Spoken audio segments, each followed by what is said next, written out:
Okay, now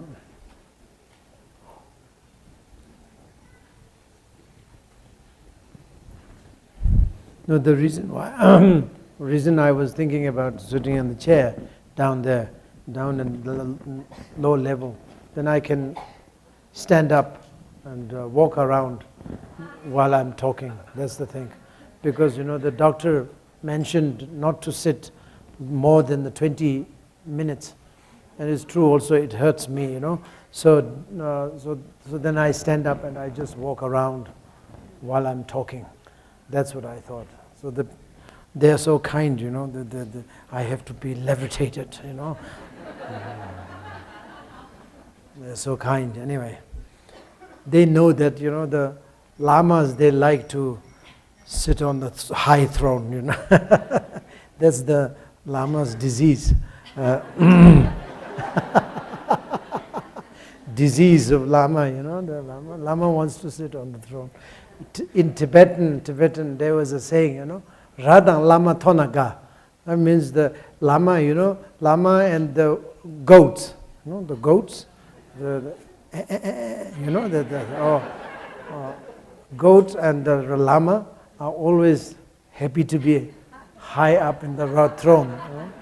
So there's a joke.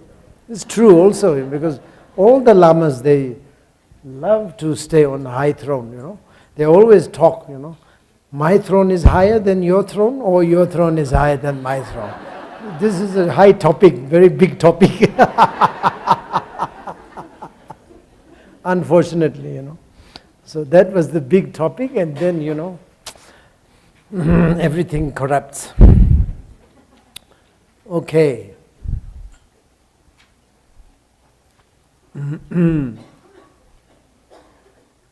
Okay, now, the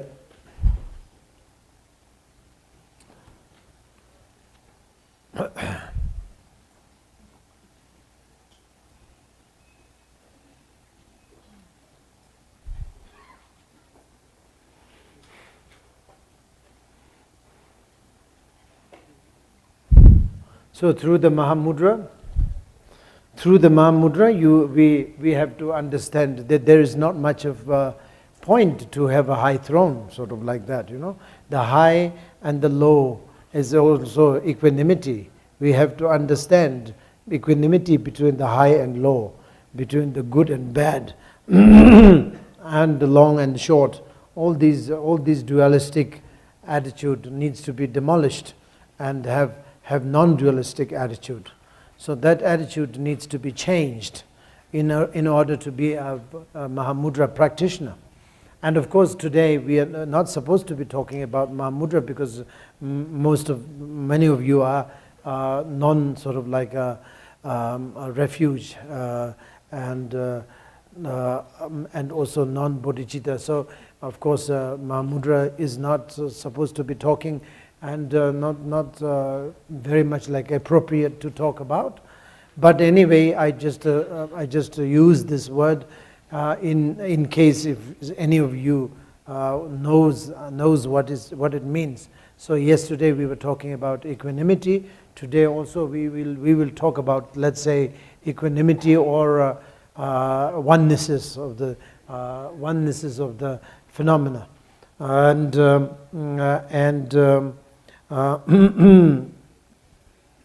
this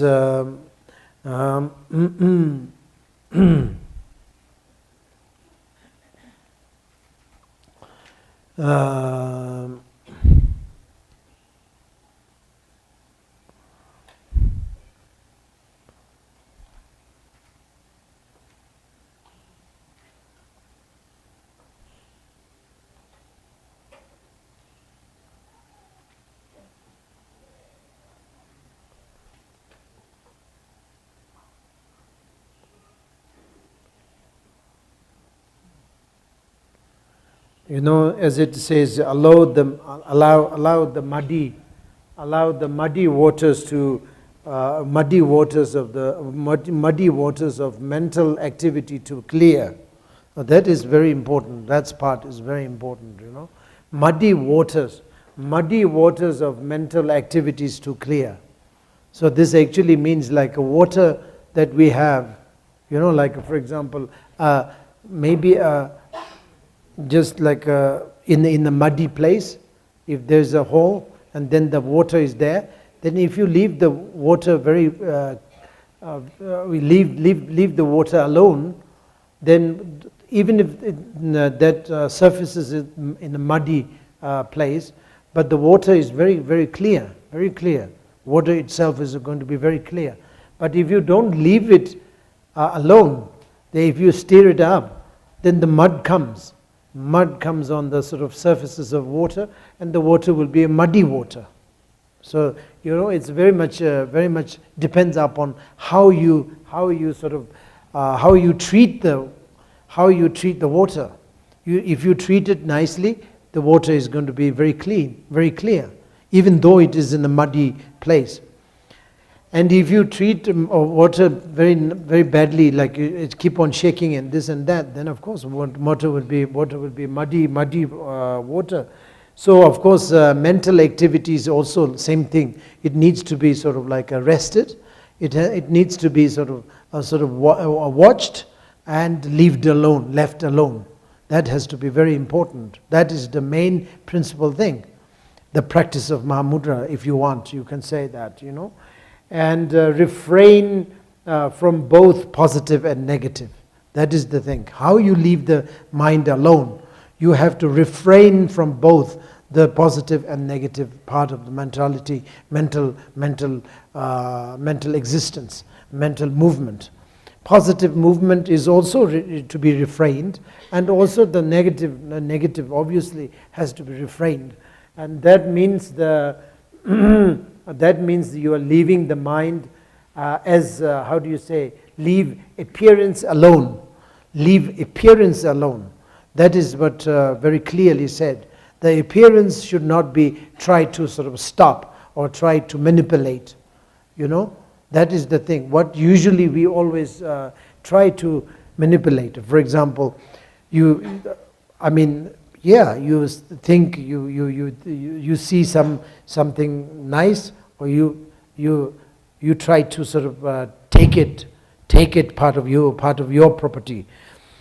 And if you see something bad, then you try to avoid it, try to abandon, try to destroy. So there's an enemy, and then the enemy is something. Enemy means something that you don't like, and friend means something that you like.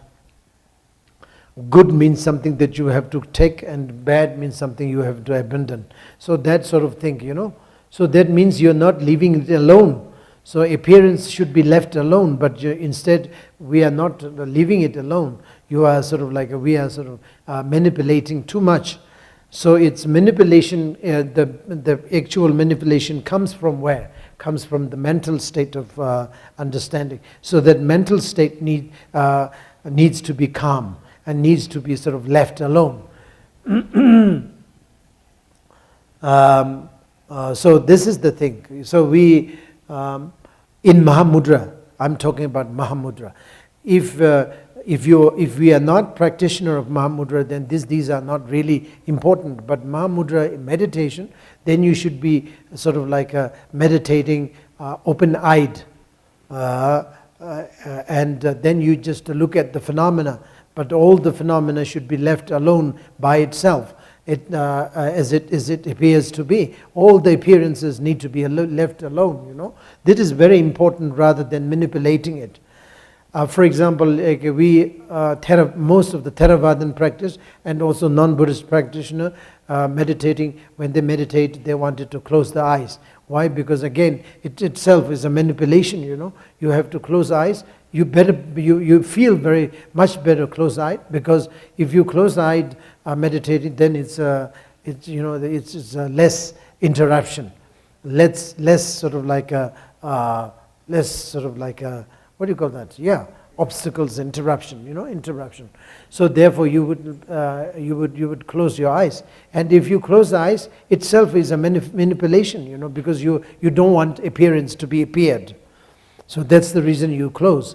And then some people, they use the cotton to sort of block their ears also, because they don't want to hear anything. Because if you hear something, that you cannot meditate. So you are avoiding the reality. So this is the reason, the first day I said, I think this yesterday morning, or maybe I said somewhere else, I don't know where I said, but I said in one place that reality should not be avoided. Reality is something that you have to really be facing it. Cannot be skipped, cannot be trying even to skip, cannot avoid. So should not avoid. So therefore in meditation also, reality is the appearance, and all these things you can appear. And that is the reality. Reality is, we're not talking about the reality of the ultimate, but of course relatively there is a reality. All this reality needs to be faced, needs to be utilized, and needs to be interacted together. So therefore Mahamudra should always be meditated with open-eyed. So that's the kind of thing. And also, you should interact with the sound that you are hearing. So it's okay. You just should. You should. That is the reason in the Vajrayana we put lots of musics also, and a lot of musics you play. And all the musics need to be meditated rather than abandoned. All the things that all the things that you see should be meditated as a Vajrayogini, as a Heruka, and I don't know, Kala Chakra, Chakra Sambhava, whatever. And if you can't do that, but it doesn't matter, whatever it appears there, that should be sort of like focused.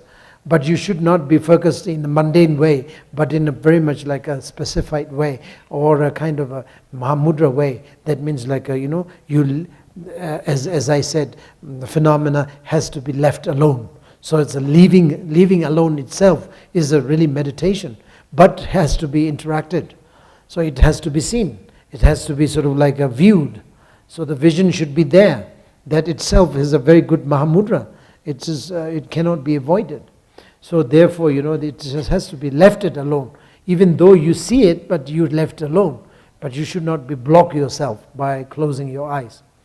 That is the thing. And that is the great thing about the Mahamudra. Great thing about the Dzogchen, that you should be really like interact with the things, with the life, And through interaction, you will be knowing the essence of the phenomena, which is Dzogchen, which is Mahamudra, which is of course Madhyamaka. The essence of the phenomena is Madhyamaka.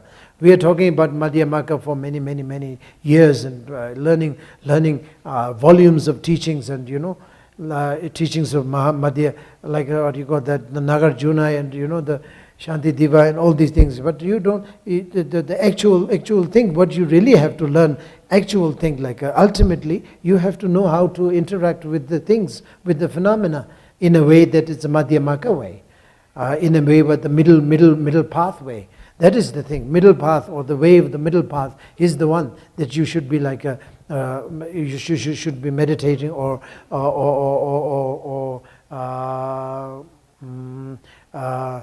what do you call that?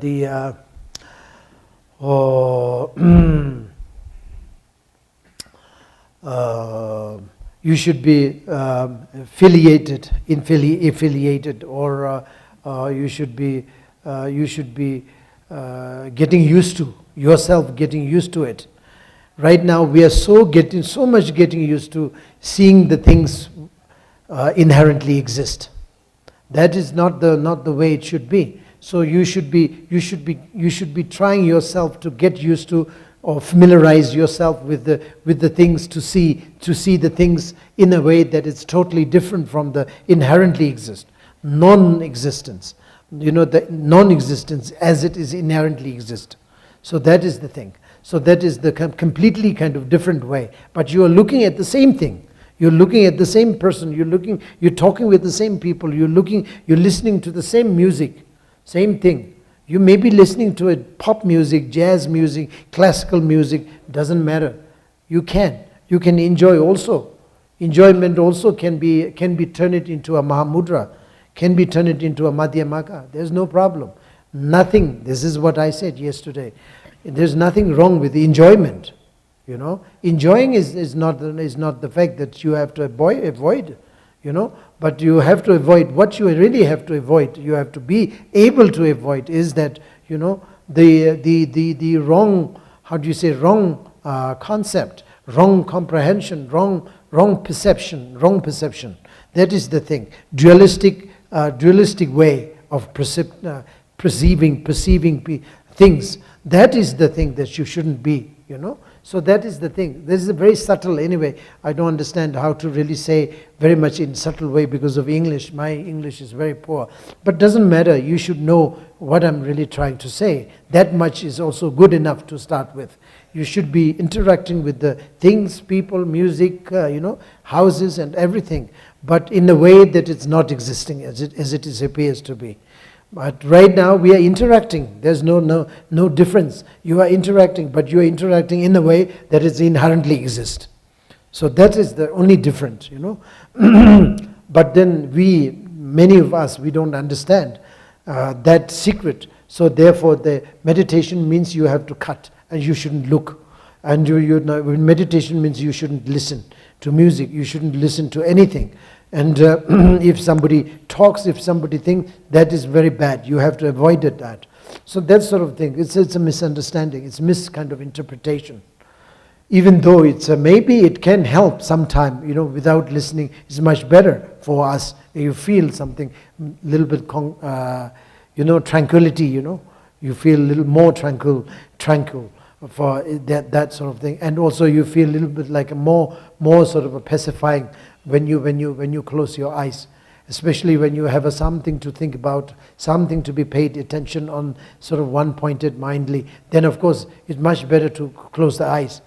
It doesn't matter, once in a while if you wanted to close your eyes for some, as some kind of a skillful method, you can, you're most welcome. But actually, actual process of Mahamudra, you shouldn't be practicing closed eyes. I shouldn't be closed. That's the thing. I should be opened and interact with the people. And then, of course, if you get advanced in terms of Mahamudra, then you can even walk and you can talk. You can you know, like interact with the people like a very grossly, you know, very grossly. And yet you'll be in a fully meditative state of mind. That is, of course, when you are in a very much advanced level of understanding.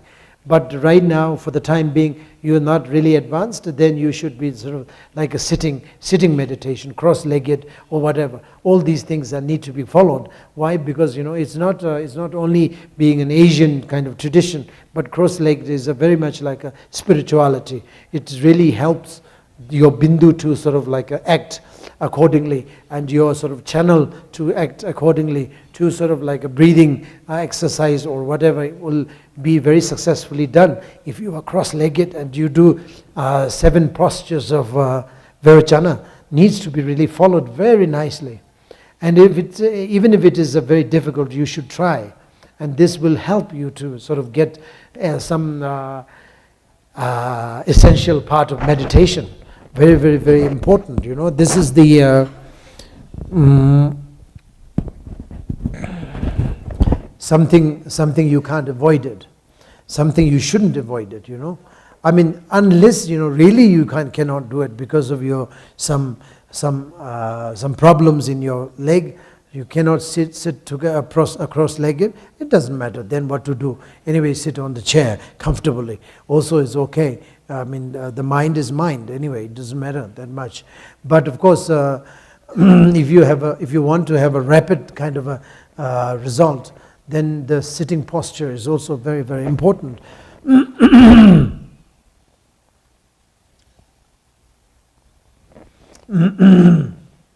Sitting posture is so important, you know, and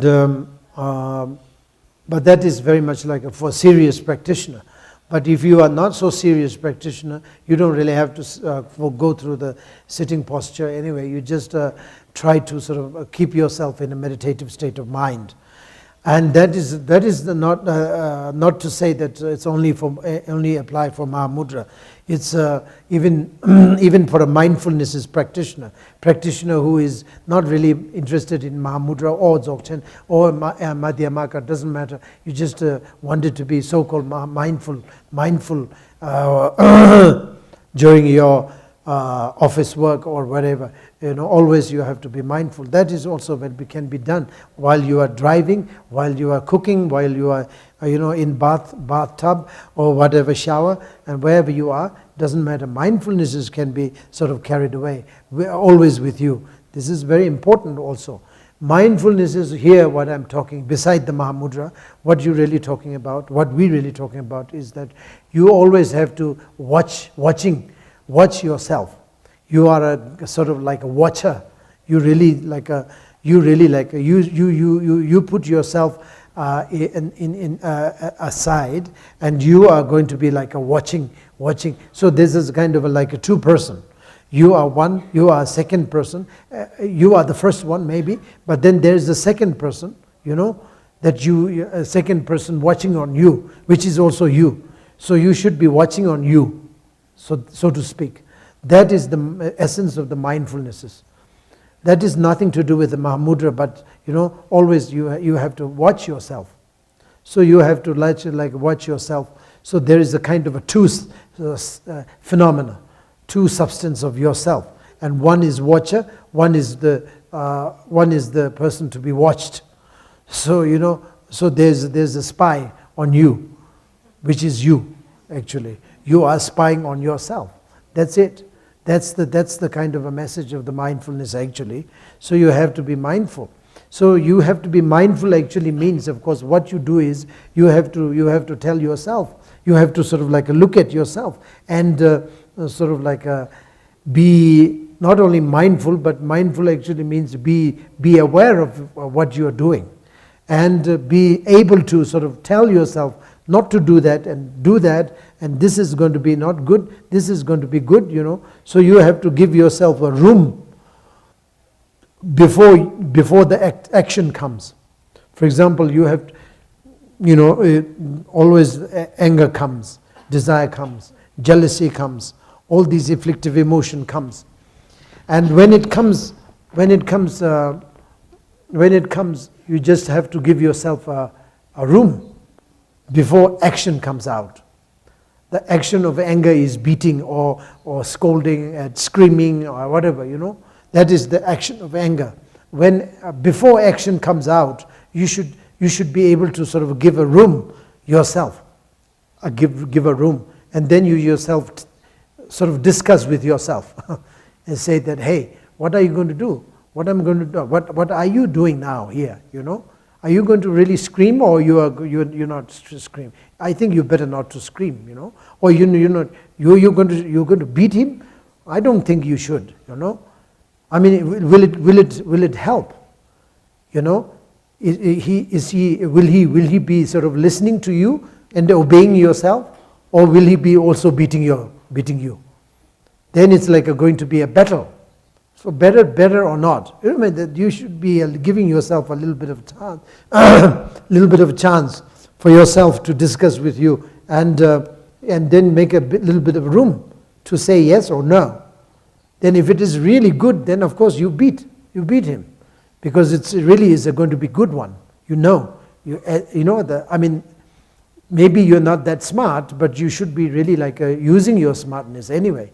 So you say, okay, then you confirm that you're going to be beating him. So you beat him so that the result will be good, because then he will be behaving next time, So it's good. So at least you give a little bit of chance already, and if not, then you say, okay, no, better not to. So then you cancel beating him, you cancel scolding at him, you cancel sort of like this, and then you just swallow means not swallow, but then you just because of the mindfulnesses, your anger will sort of disappear. Not swallow, it doesn't swallow, but it's just it disappears because mindfulness.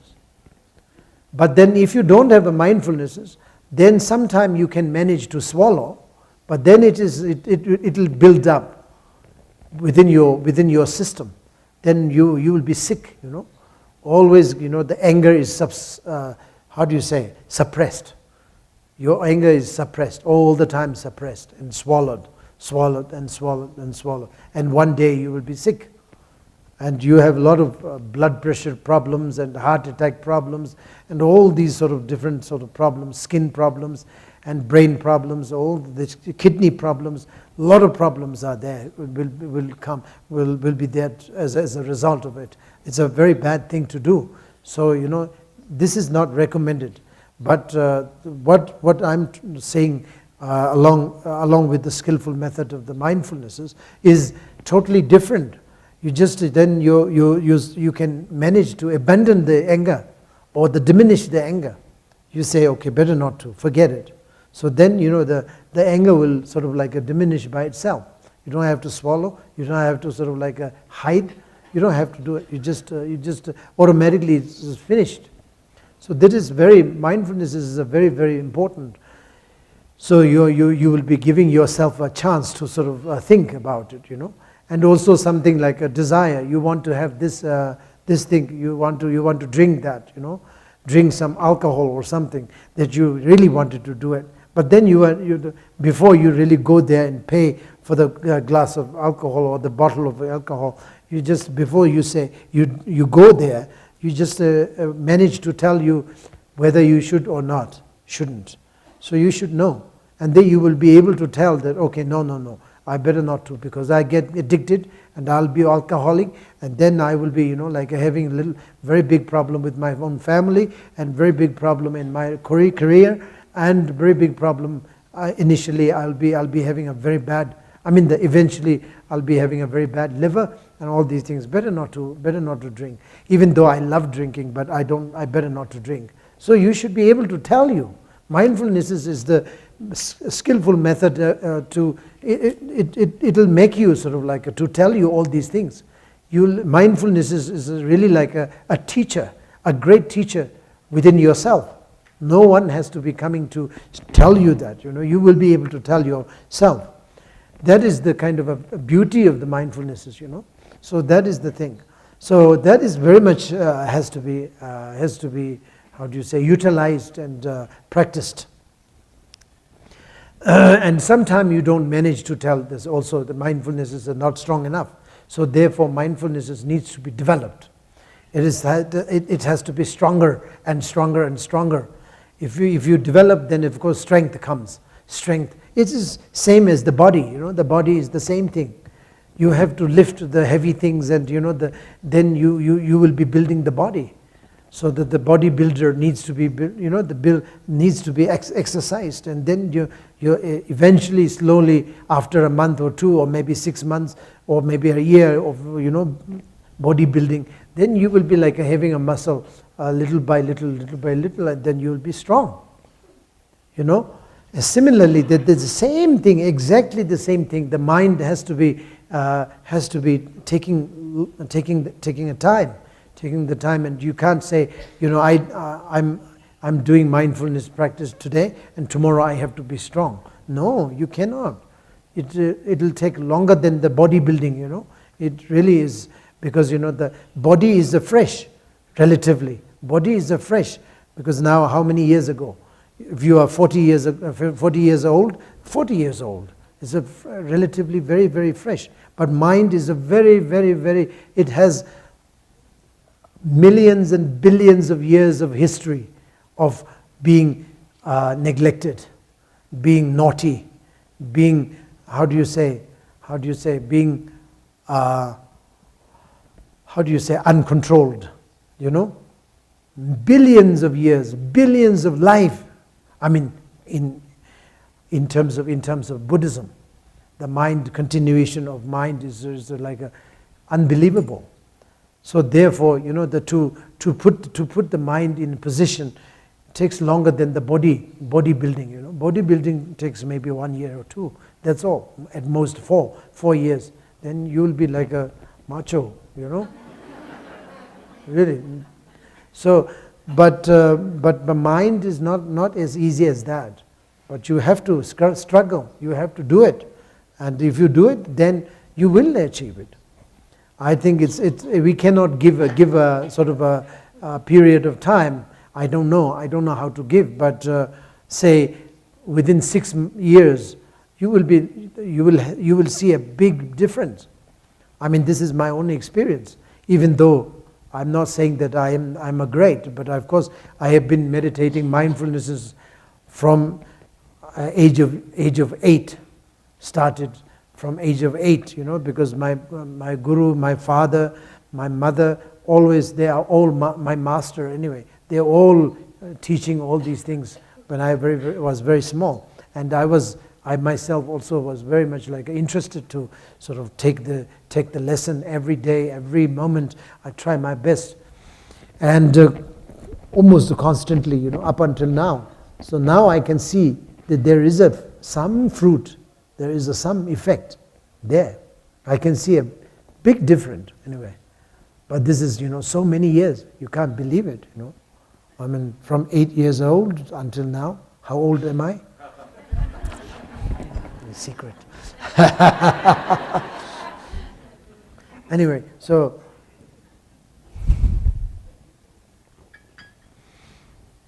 that's it. So many years of this thing exercise.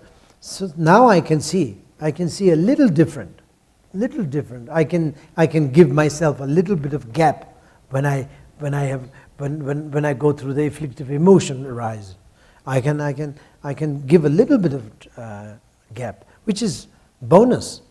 Really is a bonus, Before, I remember when I was younger, I don't have a gap.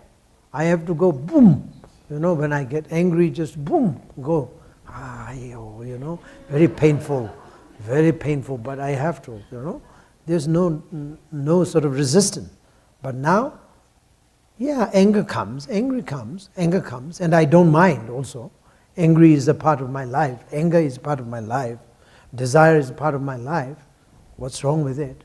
I'm not asking myself to sort of like diminish anger and desire, even though, I may not be able to do it anyway, but even if I do have a chance to sort of diminish all these things, I don't know whether I like it or not. The fact that I don't have any emotion. I've become a piece of, cake. I wouldn't say vegetable, but cake is much more delicious, So I'll be a piece of cake. Well, that's it. And no good. Emotion is good. To my understanding, emotion is good. Without emotion, I don't see any life. Emotion is good. But you have to have a control on it. We have to have a skill to sort of give it a chance, give it a sort of like a room, whether or not to act, whether or not sort of like a go to the next step.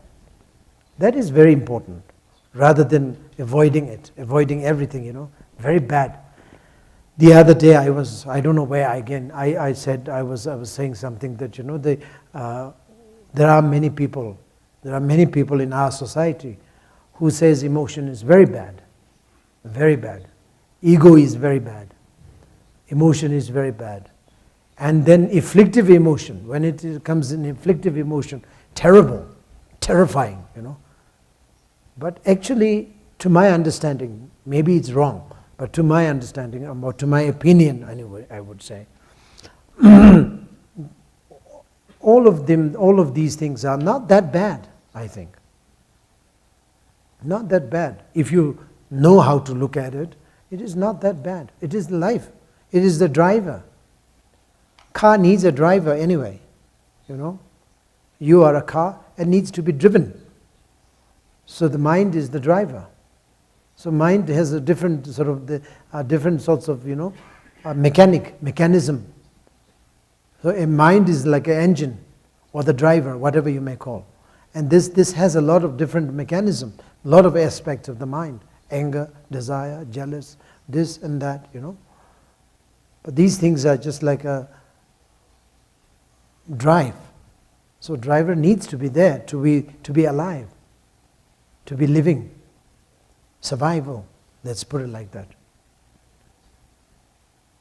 And of course, when you become, okay, if you are a believer in a Buddhahood, when you become a Buddhahood, you become a Buddha.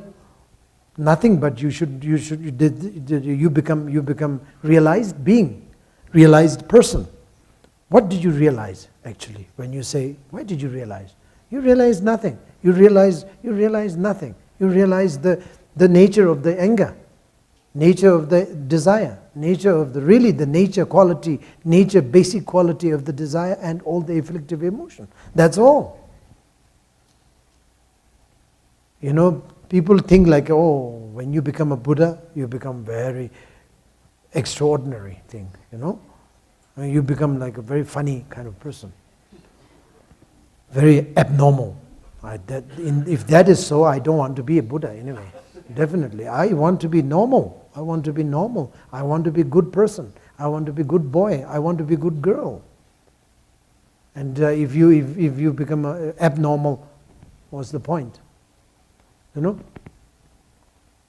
Somebody say, oh, Buddha, when you become a Buddha, you become very tall.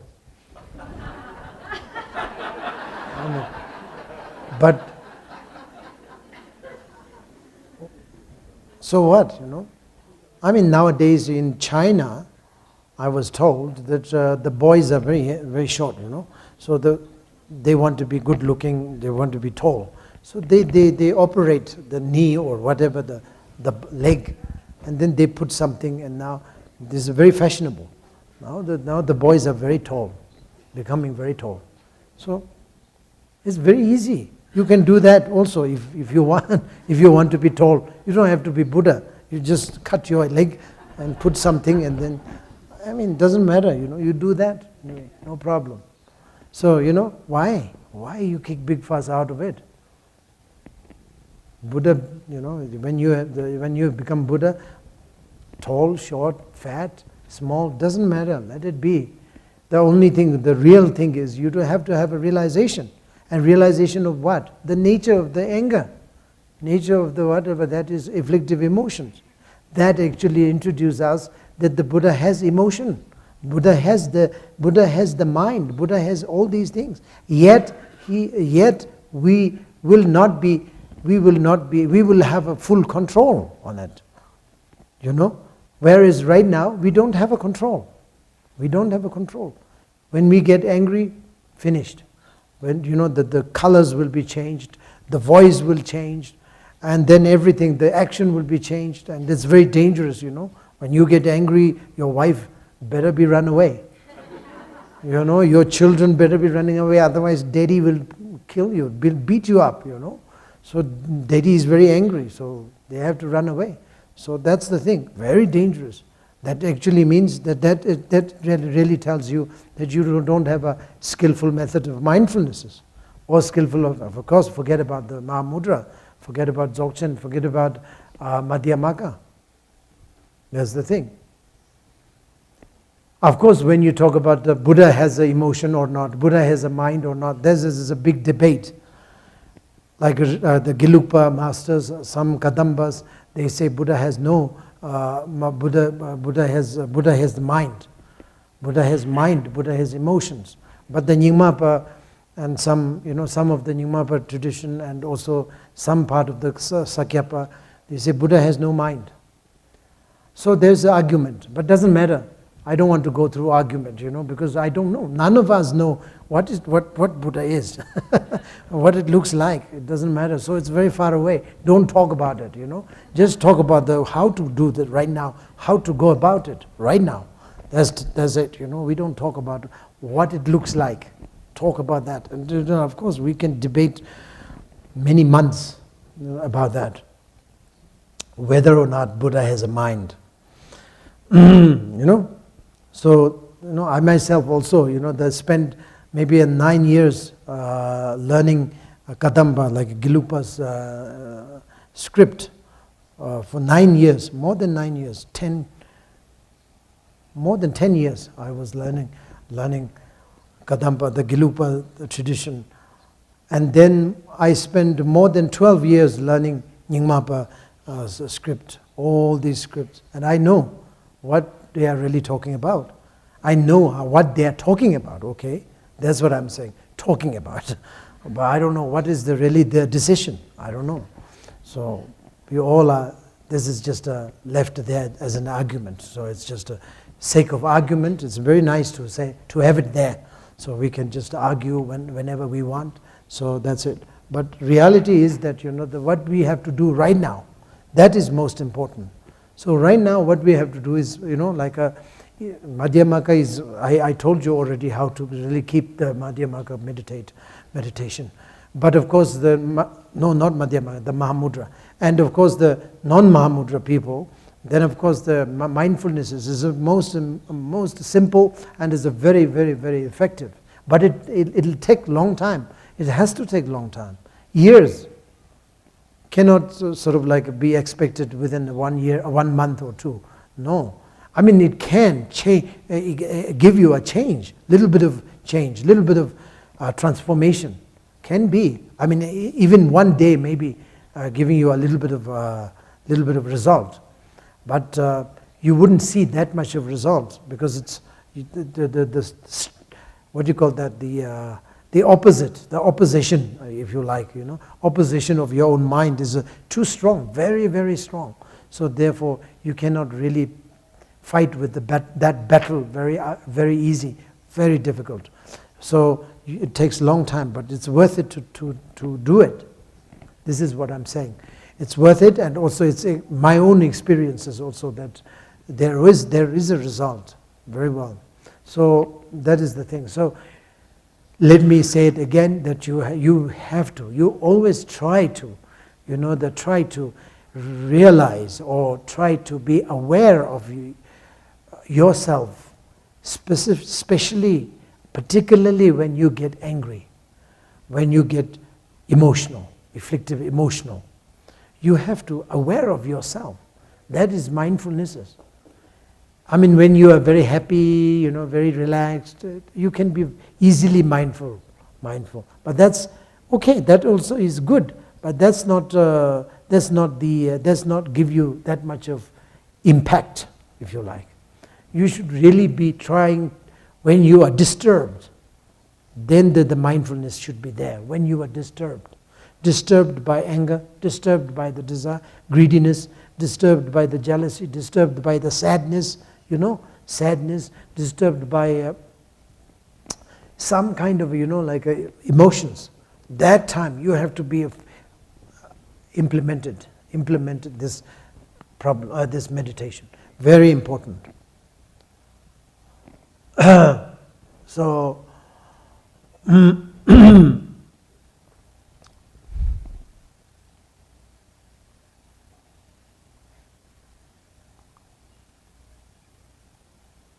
so the phenomenal, the appearance or the phenomenal world, there is nothing. The Tilopa said also same thing.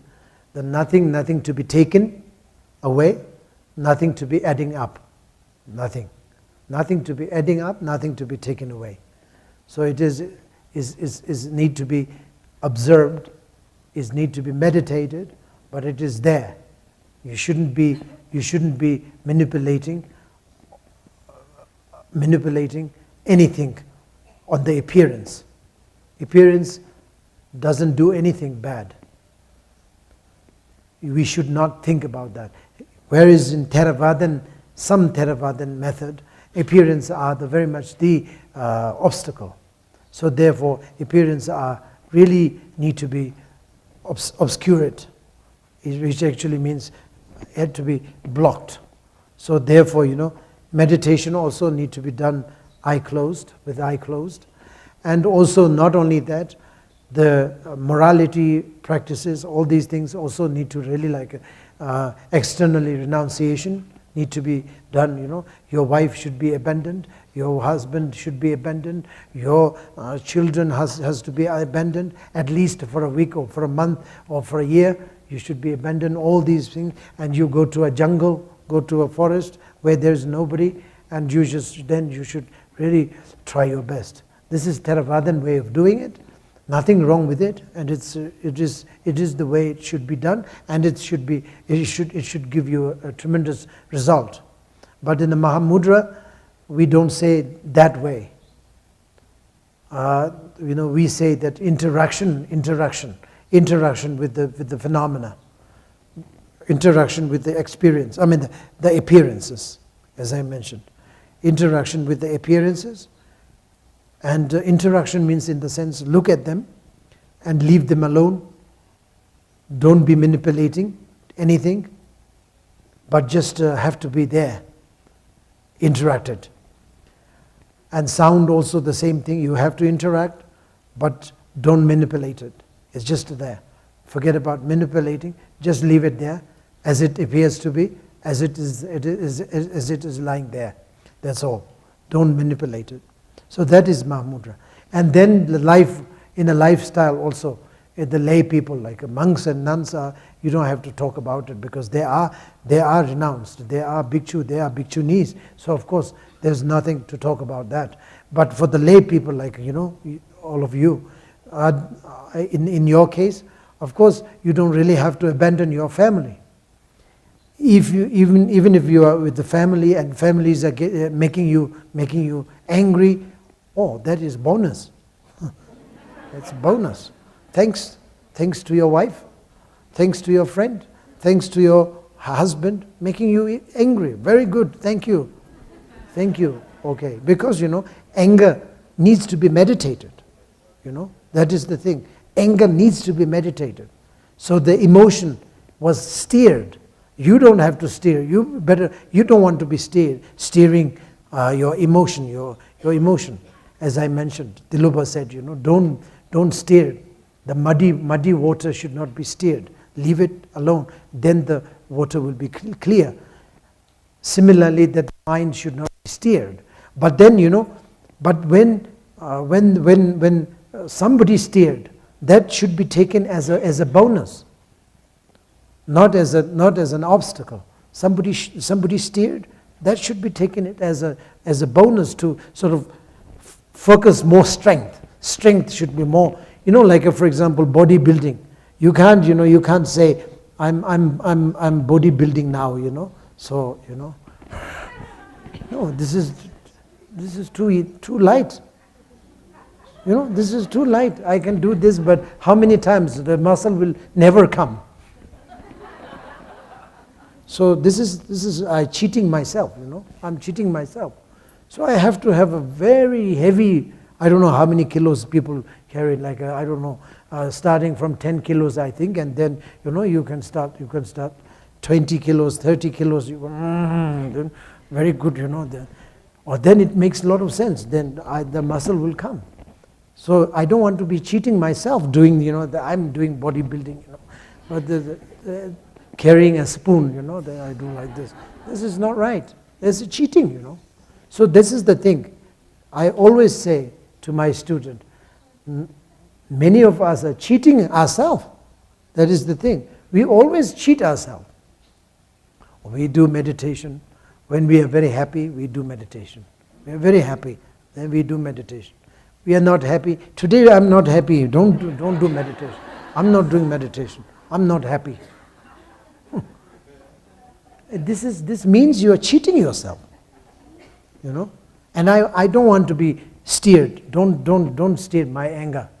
Don't make me angry. Don't make me, this thing. And then also, some people they say, I don't want to watch television because there's a music and all these things. Then you feel like carried away by the music rhythm. Dum dum dum dum. You become a little bit like a kind of, carried away, and you don't want to. You as a student, you don't want to that. Please turn that off. Back in my monastery up there, I have a coffee shop, and I have a what do you call that? I put a computer, the sound system, the music system. I put a very expensive one. I put one there. I want music to be played, and I put it on. And lots of foreign students, not the nuns and monks. Nuns and monks, they keep quiet. The foreign student, they say, please turn this off. It doesn't look like a monastery. It looks like a discotheque. We don't want to come to drink tea, drink coffee if you play that. Really, I'm not joking. So what does it mean? What does it say? Anyway, what does it say? It's a conservativeness, It's a conservativeness, and it's a misunderstanding totally the Lord Buddha's teaching, and especially the Vajrayana teaching. You don't really need to, you don't know how to really be relaxing yourself. You don't know. So therefore, they turn off. I didn't know that. I didn't know because I am not, I was not on the counter and making bill and all these things. I was not there. And one day I went to the coffee shop. Sometime, once in a while I go to coffee shop just to make myself a little bit like relaxed and drink coffee, Very nice coffee though. They make very nice coffee. Very expensive, very nice coffee, very nice. There's a coffee cube, and they put this, and then there's a fancy machine they have. So somebody donated or something, I don't know. So they have a very nice coffee, I went there. And then I thought something is wrong. It's very quiet. What's wrong with it, And I said, hey, come. By the way, what's happened? Is there no music? What happened? Oh, your student, your student from Western country, from foreign student, they came, and they were complaining big time. And they said, please turn off this music, otherwise we will never come to drink coffee, So they complained. And then of course they turned off, and then they never turned on. So there's no music. And then of course they never turned on. I said okay, and then then after a couple of weeks or something, I came back again. I said, okay, turn it on. And then computer gone.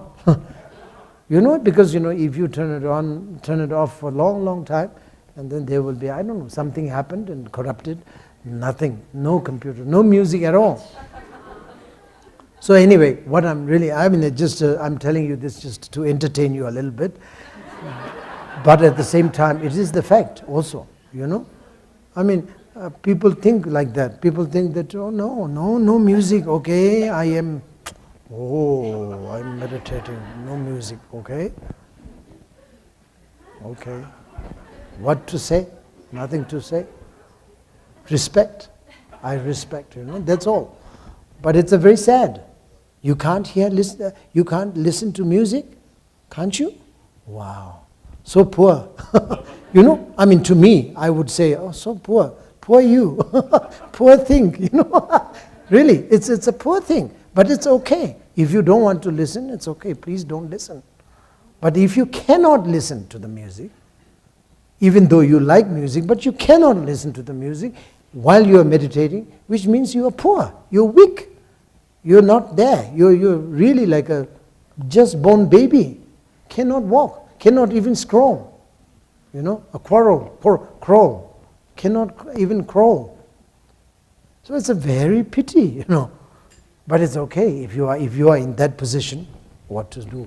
But actual fact is that you have to interact with all of these things, without getting carried away by that.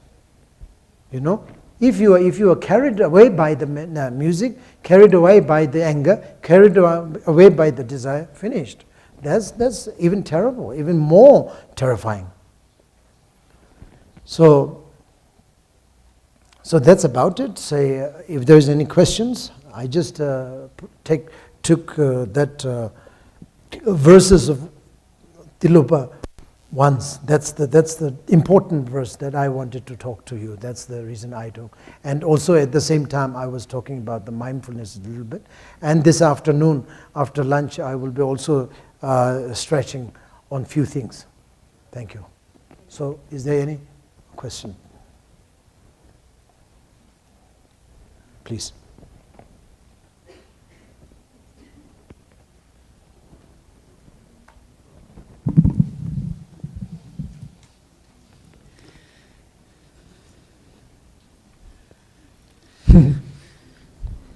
Oh, okay.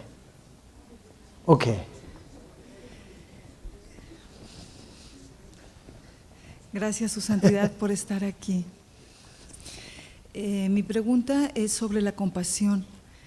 Usted dice que la tradición budista nos señala que tenemos que trabajar con nosotros, con nuestras familias. Lamentablemente yo observo que a veces se va esta vida y muchas otras trabajando con nosotros mismos y nuestras familias. Y pregunto, paralelamente, ¿no será conveniente también trabajar con esta compasión a nivel social? Porque en nuestro país hay una gran desigualdad y muchos problemas a nivel social, y generalmente las personas que practican no solo budismo, también yoga y otras cosas, no nos enfocamos en ayudar a la sociedad. Entonces se nos va toda la práctica en nuestra historia personal. Eso sería una pregunta. Después le quiero hacer otra, no sé si se la puedo hacer de una vez. Okay. Sí. La otra tiene que ver con la tradición.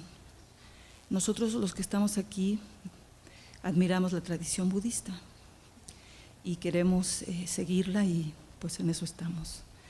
Sin embargo, yo me pregunto, ¿qué pasa con nuestra tradición en México?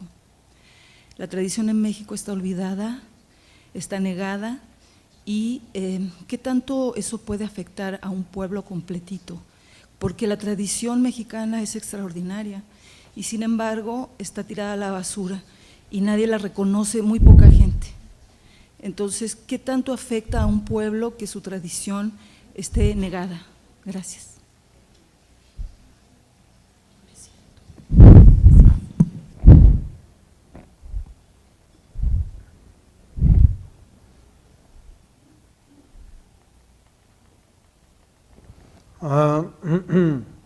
The first one,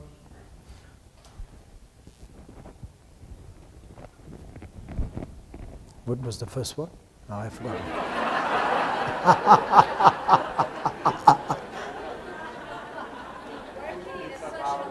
Talking about social life. You know, Buddhists, they always meditate. Oh, yeah. This is, I don't know how to answer, but just I want to share my opinion on that. My opinion always goes on what you said right now, and always concerned about that. But of course, I'm a very small guy who has no voice anyway. So of course, my handful of students in the world, they may be knowing it, like maybe just my handful student. Otherwise, nobody in the world listens to me. But I concern about that too, because we meditate, we do chanting, we do this, we do that, but no humanitarian activities, which is very sad. And I think if Lord Buddha is here, standing here, sitting here, definitely he will agree with that, because his teaching of the bodhicitta, he definitely said, that there's a two sort of like verses of bodhicitta. One is the aspirational mind of enlightenment, and then the other one is the practical mind of enlightenment. So then he repeatedly said that the most important is the practical mind of enlightenment. Means you have to go and do practices. It doesn't say that he didn't say that you don't move, okay? You don't do anything. You just think, contemplate, and that's it. Do prayers, puja, and then that's it. Don't do anything. Don't move. He didn't say that. He said, you please move, you go, interact, and help as many as you can. If you can help one person, one being is good enough to sort of start with. So please go and help. So he said that. But then I don't know for what reason, we are not doing it. We're not doing that much, as much as we should be doing. I'm not saying we are not doing at all, but we are not doing that much. Compared to what really the Buddha, what did the Bodhicitta Sutra say, Bodhisattva Sutra say, Bodhicitta Sutra say, Mahayana Sutra say. We don't do anything. We are not really, we are almost doing nothing, doing zero. It's a very pity, but what to do? Anyway, from now on, actually, I hope Mexico will be a good example. So the Mexican will be like my friend or my student or I don't know, whoever, whoever who's here. They, you guys should be really setting up a good example for the rest of the world. That, the doing practice very well, not only in the just chanting and this and meditation and also, but also, going out and helping, and also contributing the atmosphere with the people and with the neighbors and with family. And first of all, most important is that you have to be always, tolerant and forgiving, and you'll be always like a good person.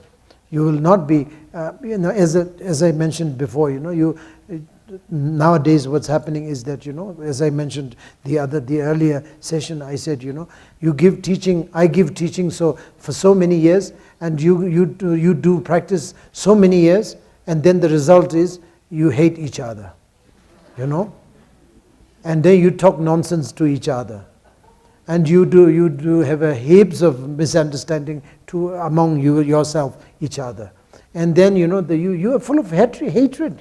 You're full of hatred. You're full of jealous. You're full of anger and all these things. And then what's the point? That actually means the teaching didn't go. So that's most important. You have to be aware of it. I'm repeating it again. Otherwise, I said already, but you have to know that. This is not only for my serious student, but also a non-serious student, like those people who just came today, just want to know, even they identify themselves as a non-Buddhist. Doesn't matter. You don't have to be Buddhist to be a good person. You don't have to be a Buddhist, the so-called Buddhist, to be a good person. You don't have to be my student to be a good man, good person, good girl, good boy. No. You just have to be you just have to be following the mindfulnesses, as I mentioned before, and then that's it. And then you can turn yourself into a perfect person. And perfect person in the sense of doing all the practices of humanitarian practices, and taking care of others, and forgiving, and tolerant, etc. All these, namingly paramitas, but you don't have to name that. You just have to say practices, that's all. And the second question to be answered is, of course, what was it?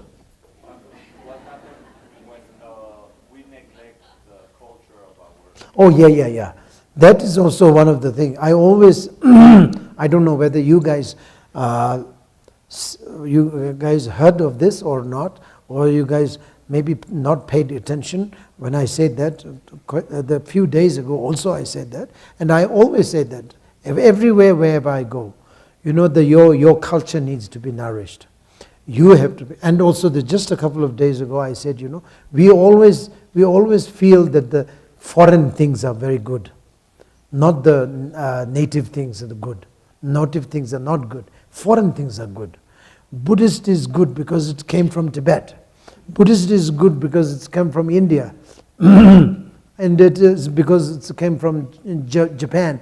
If it came from Korea, oh, it's so good, So we should be going to the Buddhist practice, and also, of course,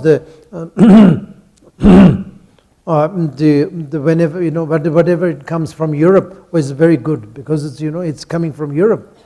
Indigenous tradition, very lovely tradition, lovely lovely things are abandoned.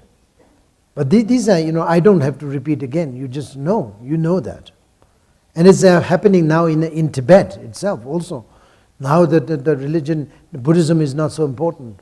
Now the things coming from China, things coming from outside is much better. Now they start to abandon their Buddhism.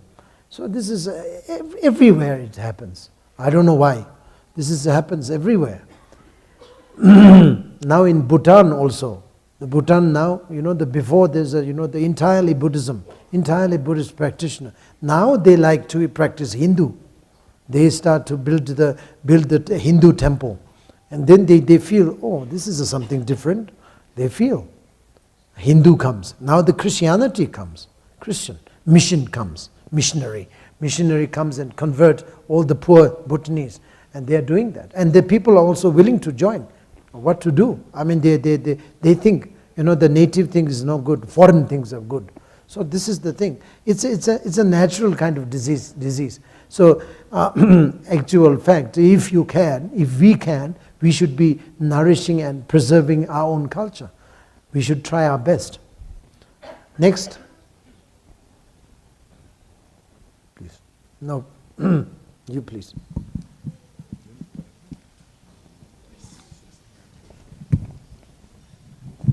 Gracias por estar aquí, Su Santidad. Thank you. Yo quería preguntarle sobre la motivación para la práctica. Nos dijo ayer que la motivación religiosa basada en el miedo no es buena. Pero, ¿qué me puede decir de la motivación basada en la esperanza? Y si la motivación de la esperanza tampoco es buena, ¿cuál es la motivación correcta?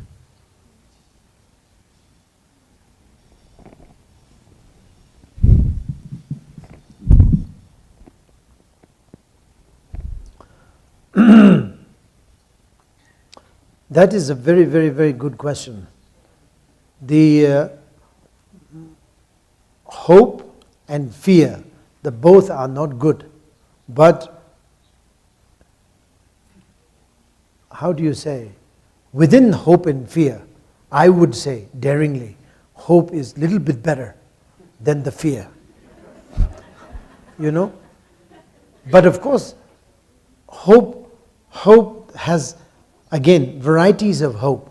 Selfish hope and selfless hope. There is a different hope. Selfish hope will lead sooner or later to the fear. So that is the reason why the selfish hope should never be there when it comes to the practice. But selfless hope can be there. Selfless hope in the sense that you're not really talking about yourself. You are talking about from a very much point of view of the bodhicitta. You want to turn others into happy, into realization.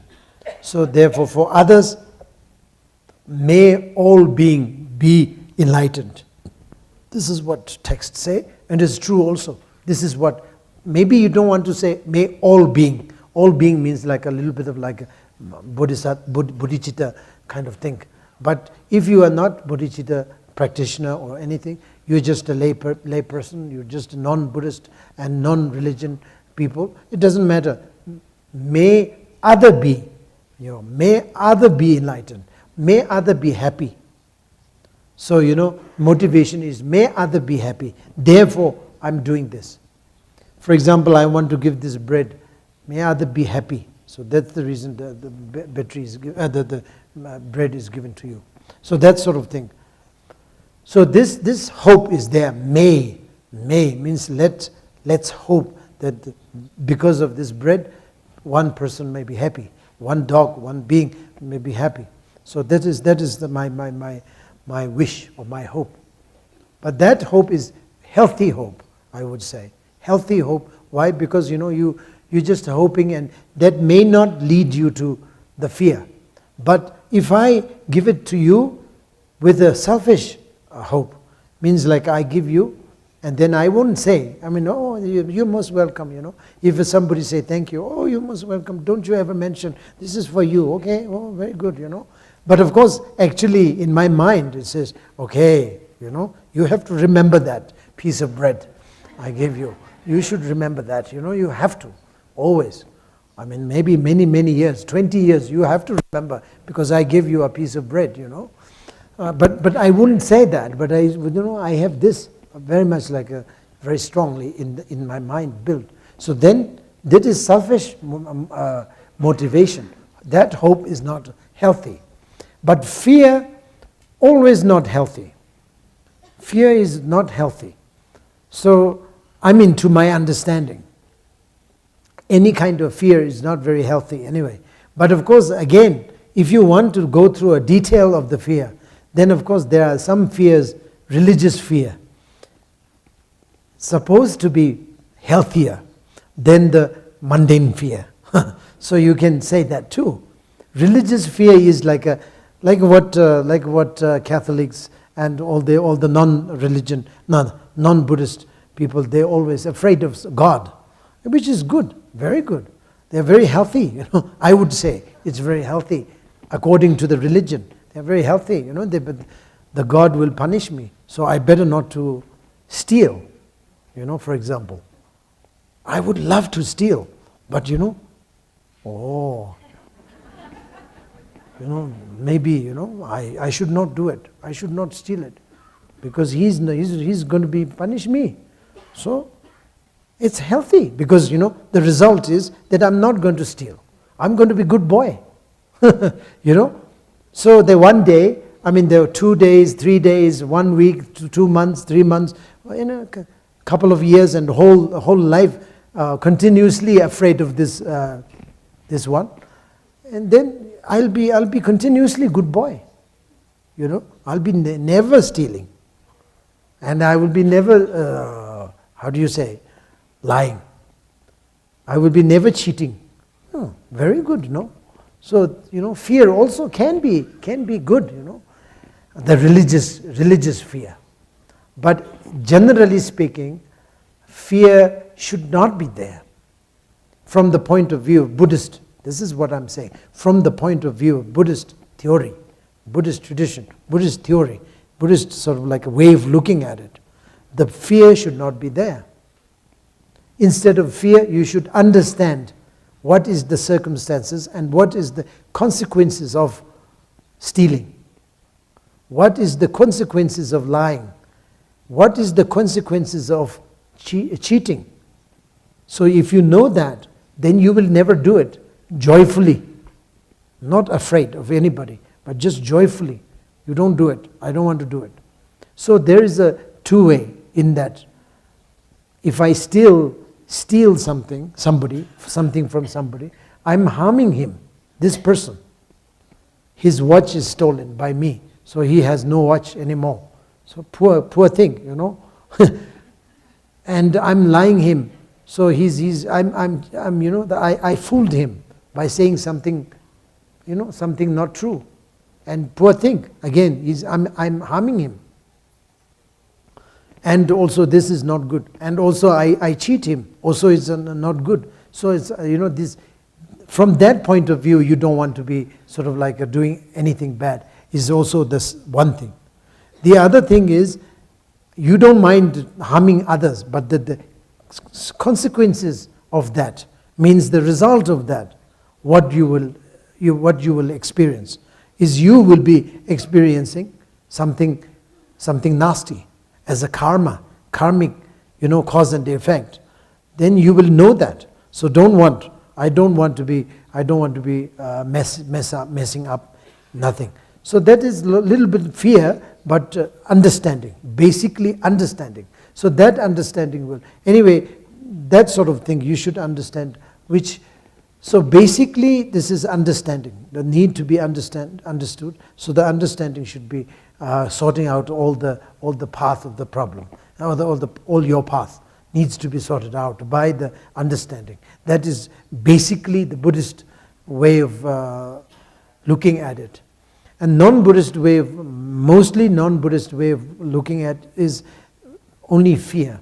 The God will punish you, and then the teacher the master will punish you, anything like that. Even in Buddhism also, many people, they afraid of guru. I think you have heard this many times. Guru will not be happy. You have to make a guru happy by making this kind of high stage, so the guru may be happy. Otherwise, guru will be very disappointed. So, so in that case, you have to make him happy. So, if not good. Something, I don't know. Maybe guru will punish you or something like that. They think like this, and there is a misinterpretation on that. This is totally wrong. Guru will never punish you. Buddha will never punish you. Dharma will never punish you. Sangha will never punish you. You know? So, but you have to understand something else, how you have to behave. And then that is the karmic connection, karmic sort of like a consequences. That is needed to be understood. And okay, one more. Yeah, one more. Gracias por su enseñanza y me gustaría escuchar un consejo o varios consejos y también su experiencia que ha tenido de su práctica del cultivo de su mente y de conocerse a usted y dar servicio vinculado a los movimientos ambientales, no solo el cuidado de los seres humanos o los seres sintientes, sino de la tierra y del universo, cómo vincular el cultivo de nosotros mismos, de conocernos a nosotros mismos con los movimientos ambientales para vivir en armonía con nuestro entorno, interactuar con el medio ambiente y cultivar y formar parte de los procesos de un buen vivir. Gracias. Gracias.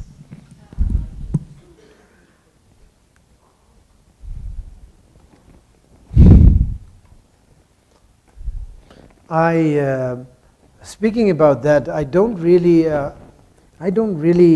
see any. I don't see any difference. I don't see any difference.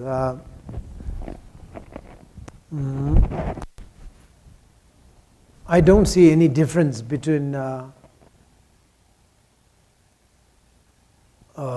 human beings and non-human beings, animals.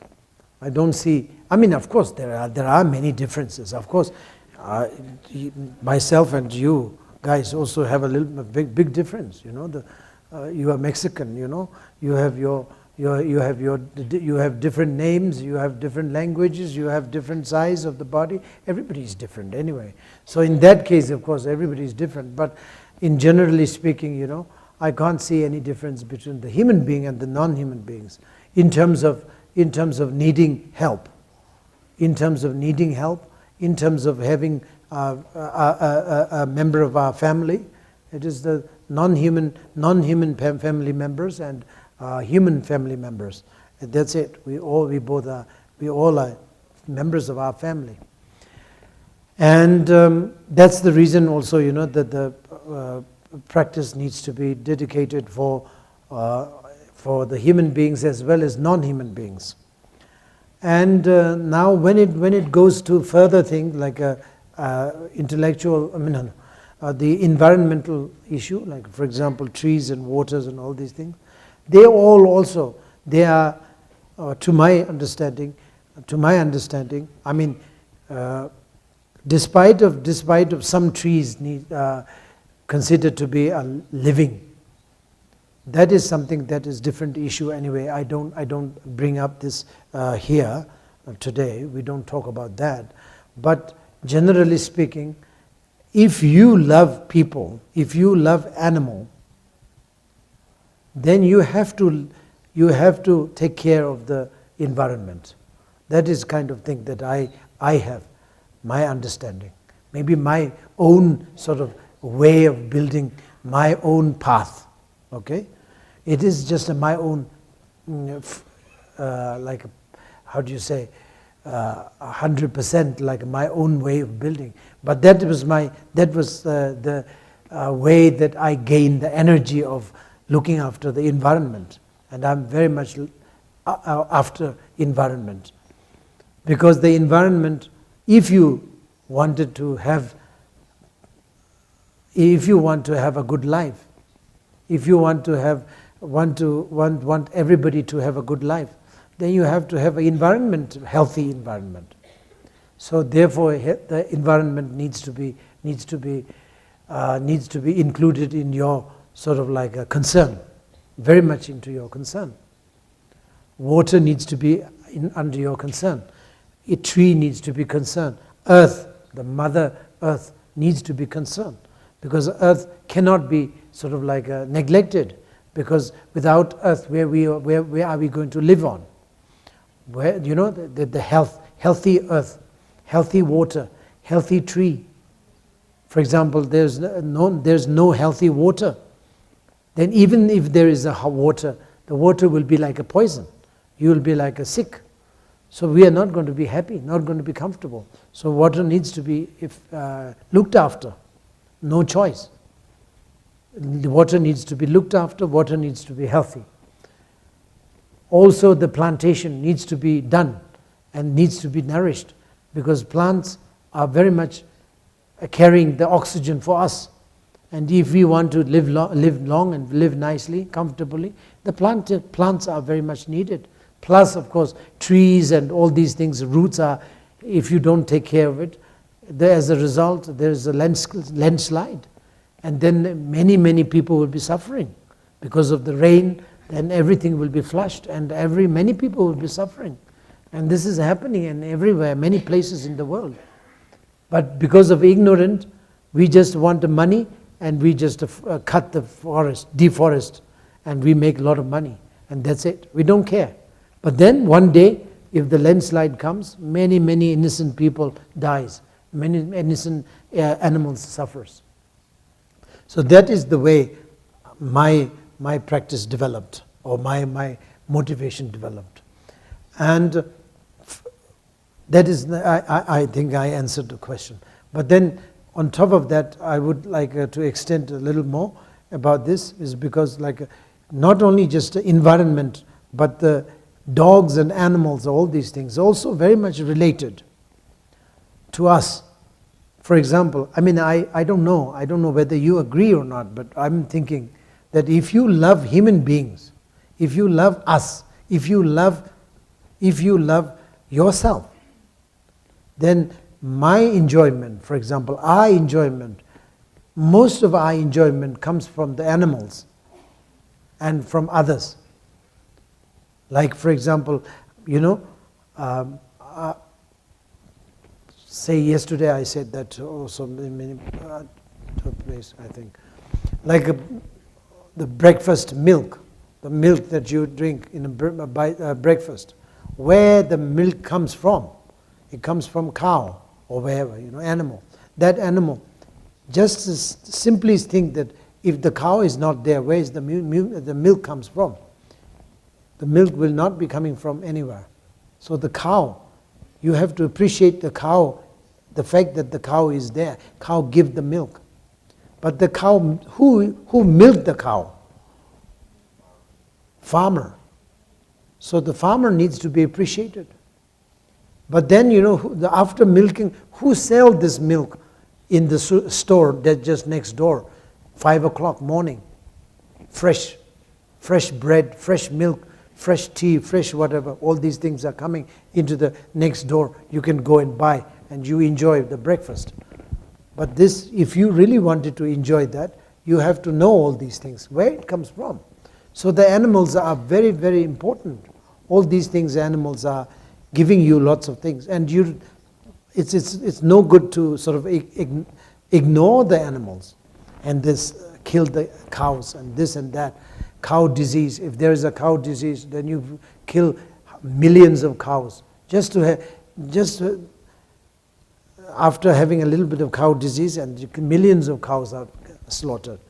And if you have a chicken disease, you realize chicken disease, 1 or 2 chickens has a disease, then you slaughter millions of billions of chickens. What does that mean, You are really abusing animals. There's no law. There's a violation of karmic law, big time. But people don't talk about it, unfortunately. I mean, we have also, sometimes we have a flu, and it's contagious, I can sneeze, and many of you will sneeze. Then should you kill me? Because he's sneezing, so kill him. Because he will spread the disease. So you get his disease. Okay, I'm going to kill you. So you kill everybody. It's like that, it's so bad. So therefore, these things, it's like something that you have to concern about it, you have to think about it. So that's for this morning, that's about it. So lunch break, thank you.